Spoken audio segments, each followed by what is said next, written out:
Where did you grow up? Actually, I grew up just south of here, down in the San Ynez Valley. Okay. For 35 years. Michael Jackson country. That's right. Yeah, just south of there a little bit. I was born and raised on a ranch surrounded by national forests down in the San Ynez Valley. Oh, that's great. And for many years it was an operating guest ranch. We had an RV park and a resident summer camp. And so your folks owned the guest ranch? That's correct, right. And so it was sold in after I went back after college and worked there for a number of years. What did you study in college? Agriculture management. Ah. I've always been into the livestock and the outdoor part of ranch life, and so that's really what I planned on doing. It's interesting though, because people say, well, you're not in your industry. Well, that's true, at least not in my career part of it. But the agricultural side of it was valuable because you're managing resources, and this is what this is all about here too. You're managing resources, and I've always liked the challenge of the budgeting and the financial side of it, and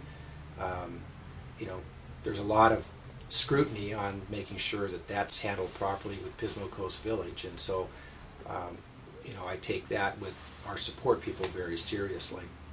Right. But in 1983, we sold the ranch, and I went to work for a company called Thousand Trails, and I managed resorts for Thousand Trails for 12 years. And how did you wind up going to work there? All of a sudden, had you ever RV'd? Were you in Thousand Trails looked at our property, and actually they have it now, and so that connection was made, and we kind of. They kind of wanted you to go to work. Well, there was a mutual liking for the Thousand Trails folks that came down, and I was invited to go up and interview, and went up there and had a great experience working for them for 12 years. Never regretted a bit of it. Whereabouts was that? Well, I was at facilities down in Soledad Canyon near Lancaster. Spent 10 years up in Hollister managing a resort called San Benito. It was right. 200-acre, 500-site resort. That was a real nice property. Learned a lot about working with other managers in our management group, because we had at that time about 54 properties, and so you had a real good network of management. There was a lot of training offered to us, and so what that ended up doing was allowing me a lot of experience to pull from, which helped prepare me for coming to Pismo Coast Village. Yeah, and so you came here in what year? 97. 97. So how has it changed from 97 till 2011? Well, I think the basic concept of the resort and the company is pretty much the same. Our board of directors have been real consistent on providing policies that enhance the resort's operation. I think what has probably been the biggest factor over the last 10, 12 years is the company investing into itself. What we called the 2010 plan, which was that the whole south side of the resort would be rebuilt throughout that decade of between 2000 and 2010. So as we sit here today, everything from the very south side of the property, Site 400, all the way to the entryway, which is all but 123 of our campsites, they've all been totally rebuilt. Underneath everything. And it's actually better now than it was originally built, because it was direct burial aluminum cable or wire originally. So, there's 30 to 40 years of life with that, and it starts to really deteriorate. We were starting to see that. Now everything's copper and conduit. It's not clay tile sewer lines now. It's PVC sewer lines, and so the pedestals were all upgraded to 50 amp service.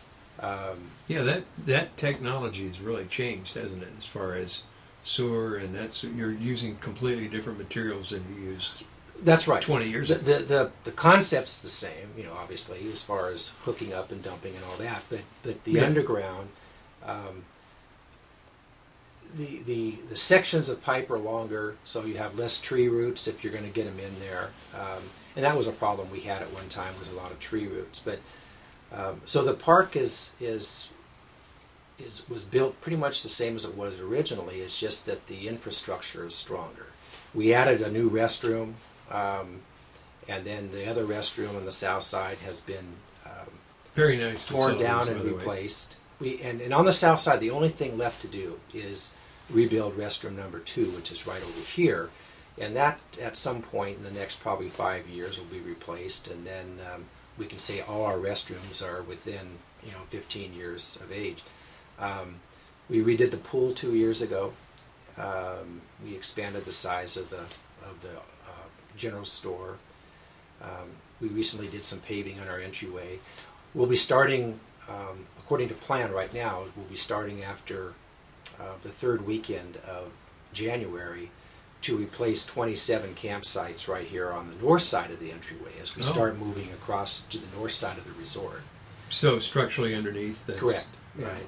And we use the window between the third weekend of January and spring break as completing these projects, because that's a time where our occupancy is reduced and it doesn't make quite as much of an impact.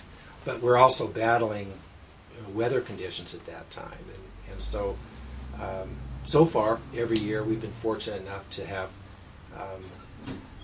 that completed to where we can accommodate our guests for spring break. In summertime, you're really packed. We are, yeah. Matter of fact, this last July was our largest occupancy for July in our history. Oh, that's great. And it wasn't very many, it was only a few nights over previous years, because July and at least the first half of August, but July specifically, it's full pretty much regardless. And it's a very competitive time to get into the resort.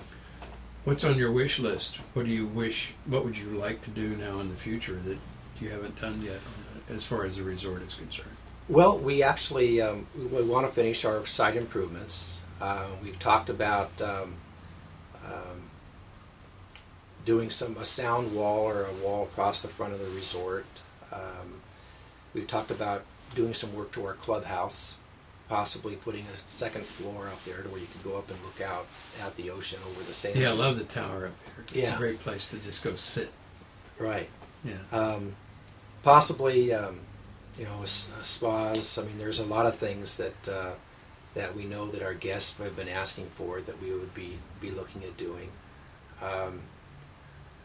Yeah, we were laughing last night we're talking about an exercise room. Some parks have exercise rooms, and right. And literally, since I got here, I have lost some of my middle-aged spread because of the exercise that you just naturally do here, walking on the beach, walking your dog, walking down the store, and so on. And I go, it's like we were cracking up about people who drive to the exercise room, My wife was just laughing the other night about how people at the gym that she belongs to, how they try to park as close as they can to the gym so they don't have to walk as far to go to exercise. I think it's one of the things you should have in your advertising. This is a great place to lose weight because as an RVer, you're really active and physical because you're crawling under something, on top of something, whatever it may be. Right. So as big as this is, it has a propensity for being able to exercise. You're always doing something. And this is a great area to ride bikes too. And a lot of people, you've seen this week with, especially with being on a break from school, a lot of kids are here, and they all have their bikes and scooters and are driving around, and it's a great area to ride bikes even off the resort. Riding down to the Butterfly Grove, or on down to the beach, down in Grover Beach, or in through Pismo Beach. It's a good area for that. Yeah, being able to walk to town. It's only. I was in town the other day, and I went, I'm just going to walk. And it's 4 or 5 blocks, but it's a nice walk. That's one reason that you'll notice that all of our advertising usually has an aerial shot of the resort, and we use that because you don't need to put any words with it. You can see the resort, you can see the proximity to Pismo Beach, and the ocean and the pier, and Right. and know that it's within walking distance. It's it's an easy walk or bike ride. A lot of nice restaurants in the area, so people could park here and not necessarily have to have another vehicle. They could just walk and enjoy a lot of local amenities.